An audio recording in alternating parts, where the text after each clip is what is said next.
Hey everybody, welcome back to the Speed Shop. So, kind of already started this video and did a couple shorts on. I'll throw them in here, but we're gonna get into figuring out why this thing won't fire up.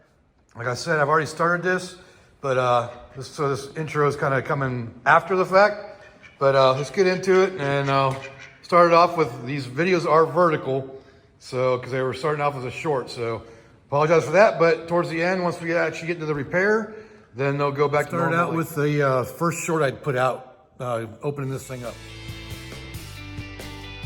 Speed Shop. So I bought this kerosene heater at a estate sale one day and it worked perfect. Well, now it's not turning on, so I'm gonna figure out why.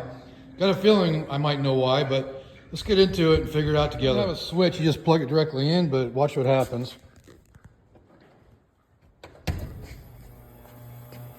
See, it starts to make noise. It's like the fan can't kick on. So let's open it up and see why. Well, I thought for sure it was gonna be a wasp nest, but it looks like the motor seized up. I don't know why, but it did. So let's see if I can get that unstuck. But that sucks. Well, at least we know what the problem is and what we gotta fix. Gotta get this to break loose, hopefully. And hopefully it'll actually light back up. Thanks for going along with me on that. It's just, gotta unfreeze the fan or the motor. So I got the Reddy heater torn apart, and the problem was it was stuck down inside this little thing, which is the like the pressure regulator thingy for the propane. And I don't know anything about these. I just know that I got it spinning again. So just took the motor apart.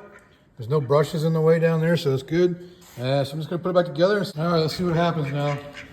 Put it all back together.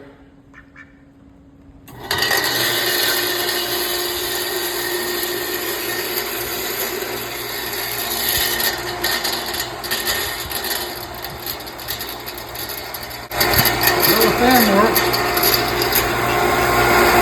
My light's lit or sparking, faint lightning.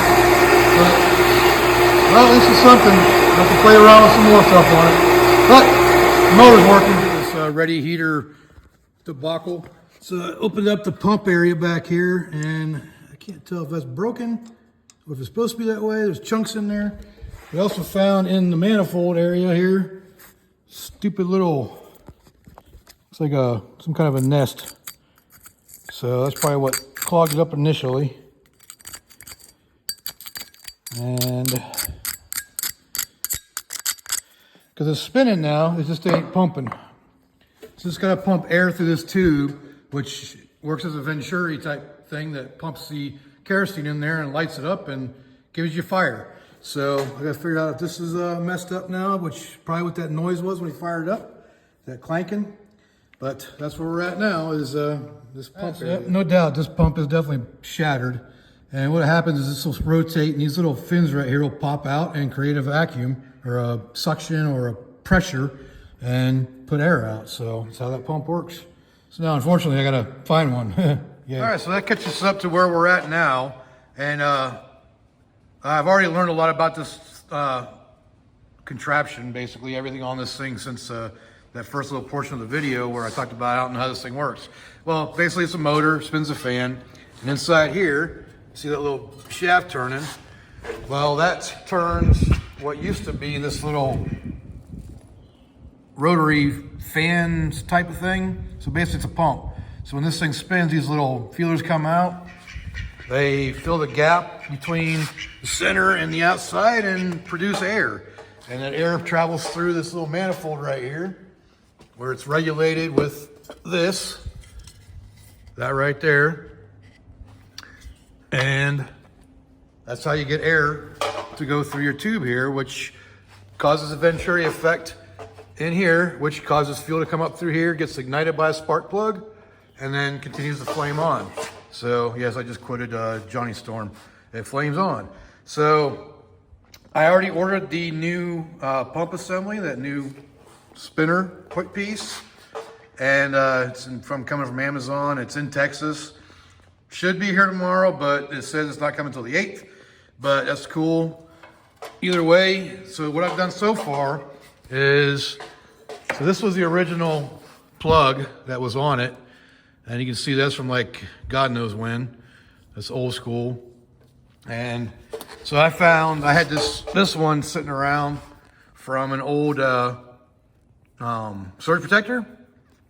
And so it's more modern and better and newer and longer.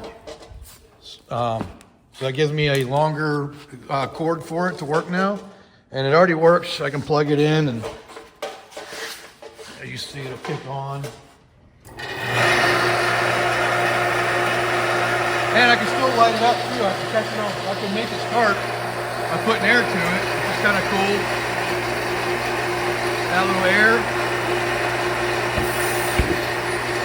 There you got the flame going.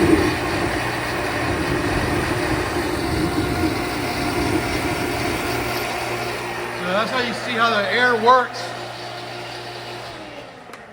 See, that's what the pump does. It creates the air that causes that Venturi effect to bring the fuel up there and ignite it to create that jet engine style flame. So once that new fan comes in or the new pump comes in, we'll get that installed. But like I said, I've done the wiring now, so that's all new. And everything else works. So all I need is that pump and this thing will work great. So I'm just trying to get ready for the winter because it's going to be a cold one again.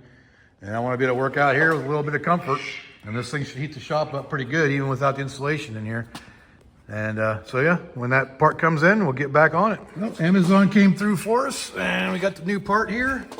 And it seemed to match the other one. I left it over there, but it's all broken up anyways. But this one is full, or complete.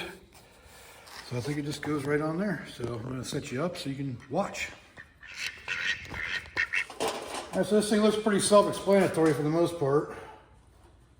The wires out of the way. I have to get those tucked back in there later.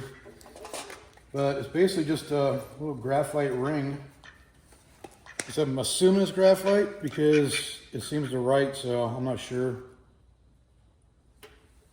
But I was wondering if it needed to be lubricated, you know, some kind of grease or something on it, but I don't think it does. So if you look, it has this little plastic piece on there too, separate, and that goes in there to take up the space for the shaft, and I'll show you that here in a second. Let me get this back in here. If you look right there, you see how the shaft has the flats on it, and that's what's going to turn the pump. So let me make sure. I'm going to clean that real quick. Well, you won't be able to see it, but Dick actually has a permanent, other than his wing, a new permanent injury. He decided to walk in front of the cart dolly yesterday when I was moving the Camaro over, and he got stuck underneath it, so he lost a bit of his webbing.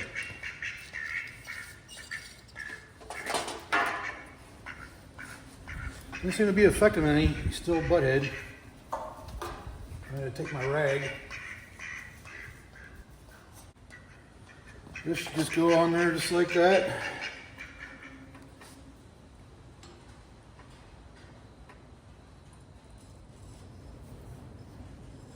Ah, I see how it works.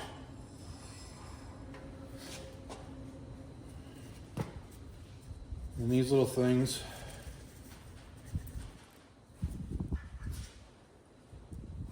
Which way are they? It's a nice breezy day today. As you see how those little flappers go in there, and as they spin around, they move in and out. And that's what creates the centrifugal force will push them out. But that's all there is to it. It's a little air pump. So I think I'm going to take it all back out. I'm going to clean this surface up a little bit better. Probably the wire wheel, just to get it cleaned up so it'll seal. 'Cause it doesn't have a gasket on that part.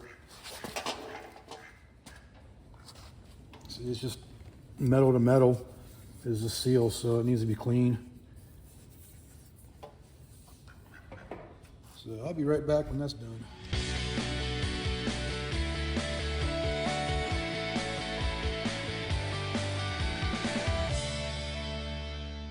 All right, so we get those surfaces nice and clean now, so we can go ahead and install the little rotary thing permanently and seal it all up. Whoa, don't break. Stupid thing. Just dropped one of the fins. Luckily didn't shatter, but I also have the original ones too, so if I really need them.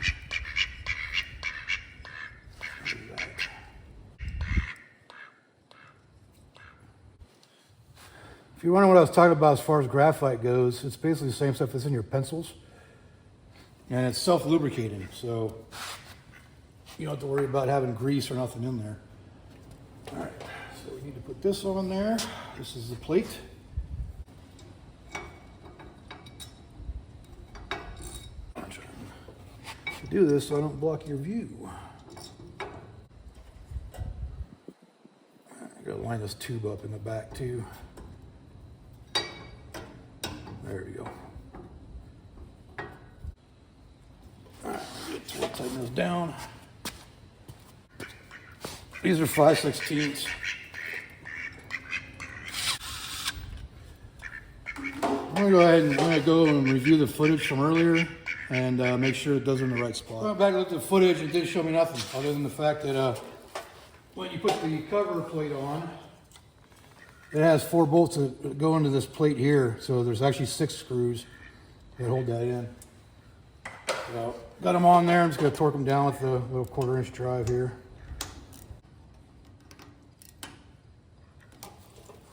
All right, so the next part is this gasket, this little screen,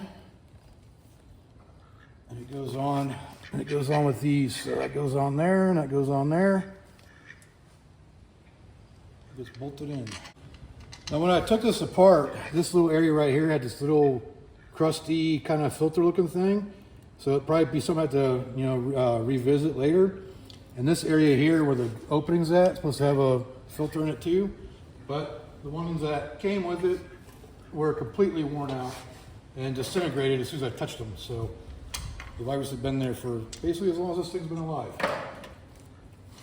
Let's get this thing put on.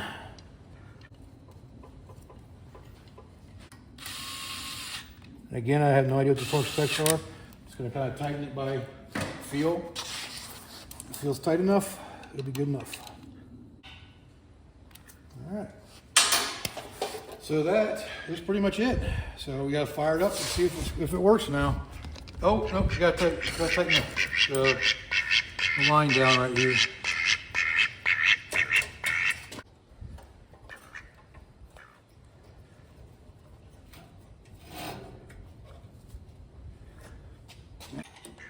Oh, 1/2 inch.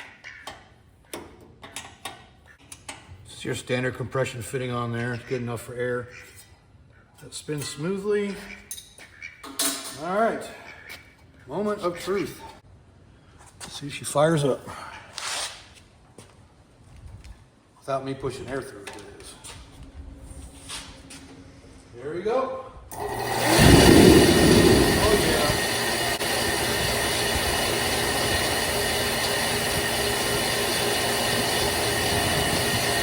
Get out of the way, dude. Like, you're just not afraid of anything, are you? Well, as you can see, we got some fire coming through there. It's definitely working. You might need a little adjustment on the regulator, but definitely getting some flamage. Now I think that put the cover on, and we'll check it again and see if the wind, because I think the wind's actually blowing it right now, the opposite direction. I haven't adjusted anything other than that on it, so I'm not sure if that's all sealed properly the way it's supposed to be, if it needs to be adjusted on that regulator. You can adjust the air pressure with that one black knob right there. I can't remember what this is for. I watched a video on it. It's just a kind of a hole, and I'm not sure what it really does. But we got it running again. And to remember is when you're working on multiple projects, try not to mix them up. These are with the parts for the Camaro. All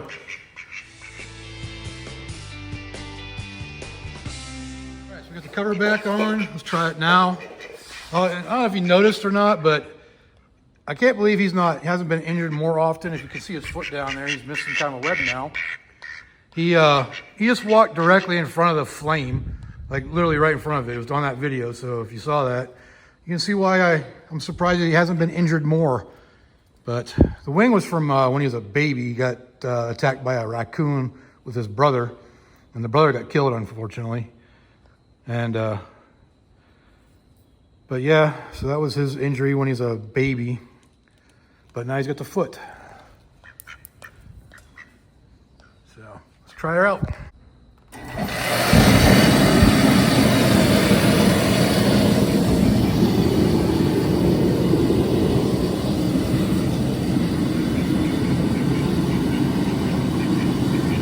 I can feel the heat already. So having the cover on definitely helps. Oh yeah. Probably still needs some adjustment, and I'll worry about that when winter comes, but it is back up and running. All right, so that's good to go now. Got winter coming up. It's actually supposed to get into the 40s next week, which is, you know, I'm happy about. I like colder weather. But yeah, I'll definitely have a heater now for when it does get cold. For fixing my Reddy heater, my kerosene powered Reddy heater, and getting ready for the winter time when it starts getting cold out here. And just so y'all know, I picked this up for $40 at an estate sale one time.